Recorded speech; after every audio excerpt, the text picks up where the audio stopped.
elevating in the big moments. Exclusively. I influence it with exclusively. Is about the quarterback in the big moments. That is 1B, I would say. 1A to me is the coach who wants to be played probably too. But 1B is Dak. Because when you look around the NFL, you look at the franchise guys that we have.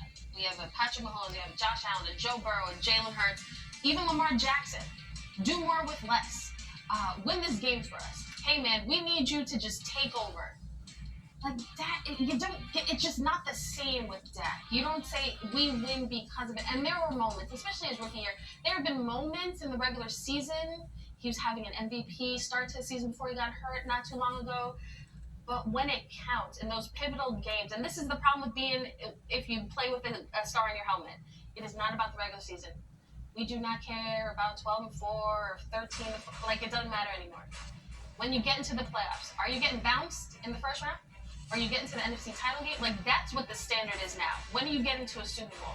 And you need a franchise guy who's going to take you there, elevate everybody else, and take you there. I hate when we parse certain words like elite, right? Elite is such a complicated word because it's so thoroughly subjective. But I guess I would ask you the question. You know, Kmart just brought up a bunch of guys. Like we're sort of living in a unique moment in football. There were so many incredible young quarterbacks, and I feel like I want to ask you the question: is Dak as good as those guys? You're talking about Patrick and Burrow and Allen and Lamar and all that. We know who those. Like, is he that guy? We're gonna find out. Look, I think consensus. I'm gonna explain to you, he ain't that guy. And I'm gonna make it real simple.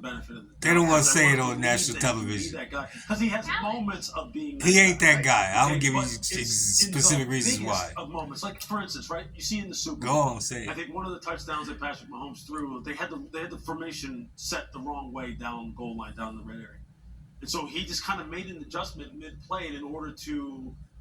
And still threw a touchdown. I believe it was one of the touchdowns to Sky Moore, where he knew it was wrong, but he made it right, and they wound up scoring a touchdown. When you make mistakes, you hear the quarterback saying, "I've got to make up for that," and then he winds up doing it in a big moment, a third down play, a 2-minute situation, a red zone drive, whatever. Dak needs a couple of those signature moments in the biggest of games for us to even consider him in that category, because all these other guys have done it.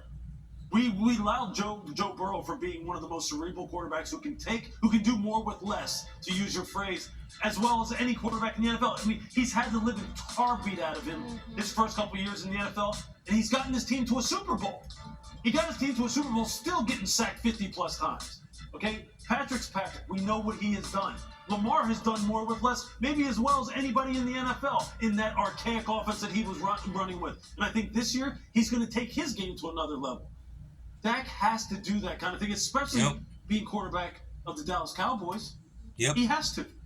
What's the right thing to say here? I have such a difficult time because I recognize that our show is part of the, oh my God, we talk so much about Dak Prescott and the Cowboys. We do. I mean, we just do because it is an endlessly interesting topic.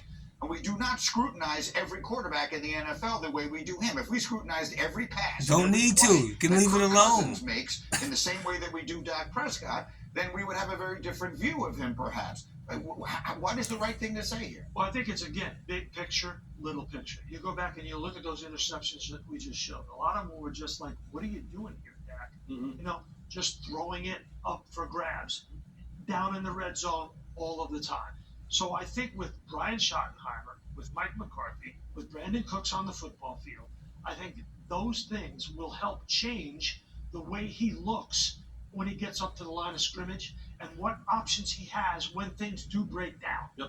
You know, and I think having Brandon Cooks on the field, and I've said this many times, those option routes, those quick option routes, it can be hut, and the ball will come out much more quickly than it has. The other thing is, we gonna see, people.